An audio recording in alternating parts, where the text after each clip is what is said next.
Karena kita meyakini bahwa kondisi yang ada sekarang sesungguhnya bisa jauh lebih baik. Kita merasakan bahkan Aceh beberapa waktu ini masuk peringkat urutan awal. Kita senang di urutan atas kalau itu bicara tentang keberhasilan, tapi kita tidak ingin berada di urutan atas ketika urutannya kemiskinan.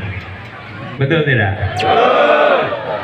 Karena itu kita harus kembalikan, Aceh harus bisa kembali jaya seperti dahulu, menjadi tempat yang adil, makmur, yang dirasakan oleh semuanya, bukan hanya oleh sebagian.